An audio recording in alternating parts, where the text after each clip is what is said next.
the number one reason nobody finds your Roblox game, and how to actually get players, man. This video is going to be for you if you have a great game, you launched it, you're not getting any players, and you just can't figure out why.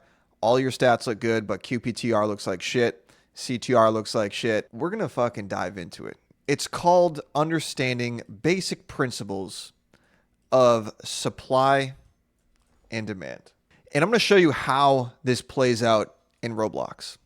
So what happens is usually there's a game that blows up, okay? And we enter what I call phase one, first to market. So let's look at this trend, for example. The don't wake the brain rots, okay? Not sure if you guys remember this. This shit was probably like 9 or 10 months ago. You got this guy, he comes on the market, makes this game, don't wake the brain rots. First to market, boom. Then you got your template sellers. All of a sudden, market is flooded with clones of don't wake the insert whatever, okay? Now, you can scoop up a couple bucks here and there doing this. Don't get me wrong. I personally do not advocate for templates. I don't think it's wise to use templates. There's actually research in the official documentation of Roblox, which I will show you right now. First thing I want to point out, okay, if you do clones and templates, this is the Roblox official documentation.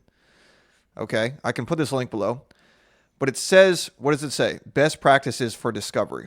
Use unique metadata. Focus on using original imagery and naming that you or your teammates created to help your experience stand out. Avoid publishing content with repetitive titles and images that have been previously published.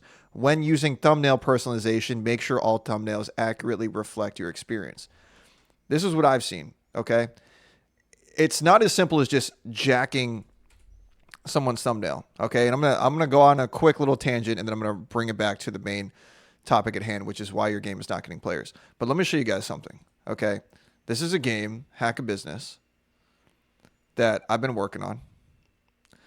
And we have this thumbnail right here, which is a thumbnail heavily inspired by, I'll just say, by Be a YouTuber. Heavily inspired, okay? You look at this thumbnail, you look at our thumbnail, you're like, wow, very similar. Now, what's interesting is the thumbnail that's performing best, this one, is completely original, okay? Just keep that in mind. Next thing I'll say about templates, because I see a lot of people in the Discord that use templates. Okay, look at this. Issues that limit exposure, okay? Non-unique experiences. Experiences with metadata and place files that closely resemble existing experiences on Roblox are no longer prioritized for recommendations and might rank lower in search results. Template owners mad at me for this, but bro, this is official documentation. So what's the gist of this? Don't copy titles, don't copy thumbnails, don't use the same template because you're not going to get recommended. Okay, let's go back to this. Phase 2, market gets saturated. What happens? All of these eventually die out, maybe make a couple bucks. The ones that survive, this is what's really interesting. And this is why I believe your game is not getting players. Okay? The ones that survive are the ones that quote unquote mutate. What I mean by that is they change the title, they change the thumbnail, could be a similar core loop. I want to show you guys something that I find very, very interesting. Okay? Is this game, Don't Steal the Bobo, still has 9.5K CCU, okay? And it's the exact same game as these Don't Wake the games. Exact same game. Why did this game survive while all of these other clones died? Something to think about.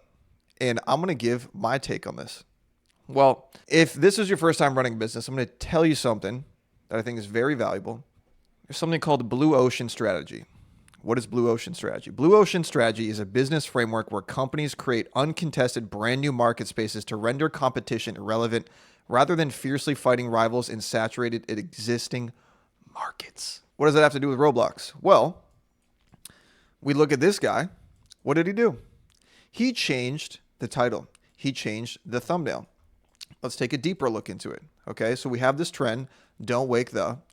All of these games are pretty much dead, right? 31 CCU, 11, 2, 7, 12, right? Why did this guy survive?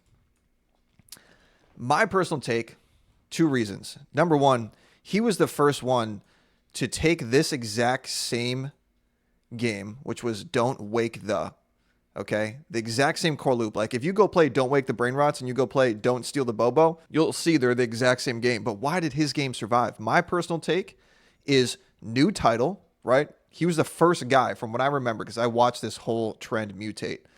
He was the first guy to change the title to say Don't Steal the, okay? So boom, new metadata, new thumbnail, okay? All these guys were using the same exact thumbnail here, where you have the bacon is hiding from this giant character, right? All of these guys, exact same thumbnail. He said, screw that. I'm going to make a new thumbnail, new title. Boom. This game is still printing, bro. Same exact core loop. Okay. Then we have this one. Don't steal the squishy dumplings, because trend, right? So I'll tell you guys a quick little story. And then we're going to summarize what's the key takeaway of this video, because it's a lot of yap, a lot of ranting. But I had a guy come to me in Discord. He made a game called My Fishing Tycoon. Now, I want you to think about just the fishing fantasy, for example. Okay, if I go into Creator Exchange and I just type in the word fish, brother, look at all these games. Look at all these fishing games. And I'm going to point out why I think some of these fishing games survived while other ones died. Why did some do well? Why did some not do well? Okay. So he comes to me. He has a great game. It's called My Fishing Tycoon. Issue is, okay, and shout out to you, man. Hopefully you don't feel like I'm putting you on blast. Issue is, first and foremost, thumbnail. We've seen this 1,000 times. I want you to put yourself in the mind of a player who is interested in just the fishing fantasy in general, okay? You log into Roblox, you've played the crap out of Fish It, which was probably one of the first to market. Actually, I think Fish was the first to market, okay? Now you're getting recommended all of these games, okay? All have similar titles, similar thumbnails. Why the heck would you click on a game called My Fishing Tycoon? This is where Blue Ocean strategy comes in, because what happens... You'll see this with any market ever. There's always the guy that's first to market. You've even seen this with the template market. You've even seen this with my YouTube videos, right? I was the first one to make this type of content in the Roblox niche. And now you're seeing copycats, okay? There's always first to market. What happens is people see something works, they copy it, and all the copies die, and it usually destroys the guy that was first to market. The only ones that survive are the ones that mutate, okay? Different title, different thumbnail, underserved market, okay? So let's say you have Fish, first to market, right? Blue Ocean, chilling, eating up tons of players, eating up all the market share, just absolutely dominating. What happens? Roblox devs see, oh, fishing, there's high demand. And it creates what's called a red ocean. Now all of a sudden, you have untitled fishing game. You got Fish Go, Catch a Fish, My Fishing Pier, My Fishing Tycoon, Hire a Fisher. Okay? So this guy in my Discord comes to me. He's like, bro, why does my game have such crappy CTR? And this is what I feel like no one talks about, because everyone wants to talk about improve your thumbnails, improve your title. Yes, I agree. But you need to have a deeper understanding of what's actually happening in the market that you're entering. Okay? For example, with the fishing fantasy. Like, bro, there's even a game that has the exact same title as him. My Fishing Tycoon, right? There's nothing different about it. Now, let's go look at just the fishing fantasy market, for example. Which of these games actually survived? Well, it's the ones that mutated, okay? And when I say mutated, they added a twist. Ice fishing, okay? Still surviving. Fish tank, still surviving, okay? Fishing simulator, kind of dying. You guys seeing the trend here? Cage fishing, okay? So what happens is the ones that survive, they take the same fantasy, but they add a meaningful twist to the theme, okay? It's not just fishing, it's cage fishing. It's not just regular fishing, it's ice fishing, okay? And you can see all the more generic ones, My Fishing Brain Rots, Steal a Fish, all those ones have lower CCU. Now, I'm just talking about from a marketing perspective, Okay. Understanding supply and demand. Obviously, there's huge demand for the fishing fantasy, but you have to understand what phase is the fishing fantasy in. Is it phase 1? Are you the first one to ever release a good fishing game on Roblox? Or is it phase 2 where everything is super saturated? If it's phase 2, brother, you gotta mutate. What do I mean by mutating? You need to make a meaningful twist to the fantasy. Okay? So, not just fishing, but ice fishing. Okay? Or cage fishing. You guys get what I'm saying? Because I had this guy come to me and he was like, dude, why is nobody playing my game? Well, brother, you got to understand what market you're entering first. Is it a blue ocean? Are you the first one there? Or is it a red ocean? Now, my personal take on this is you want to find something that is somewhere in the middle where you have, because here's the thing, guys.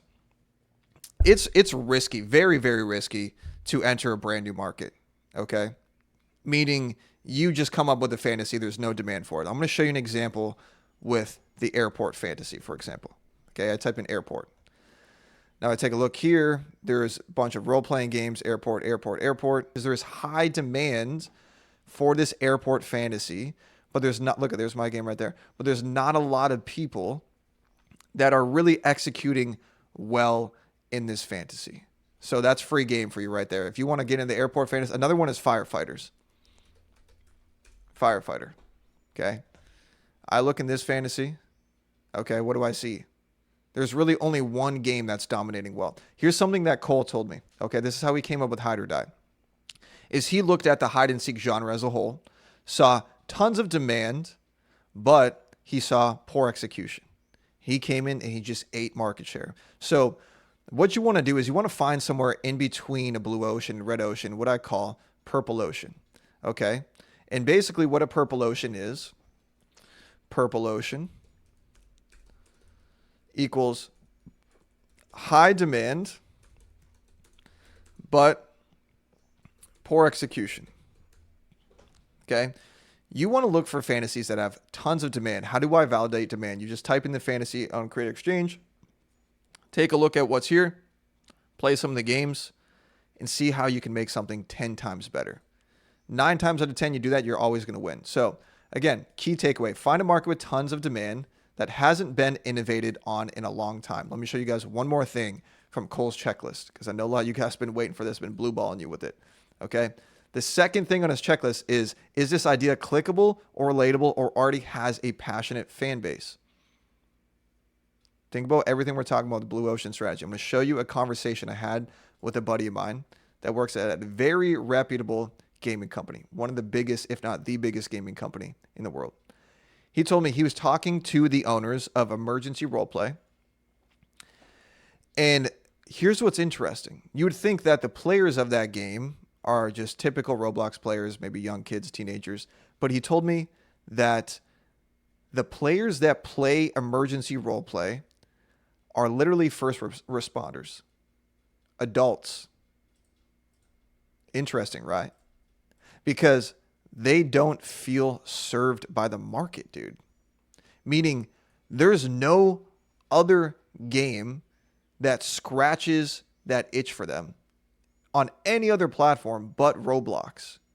So he has adults playing Emergency Roleplay because they want to roleplay what they do for a living, which is being a first responder. And there's no good games anywhere else other than Roblox.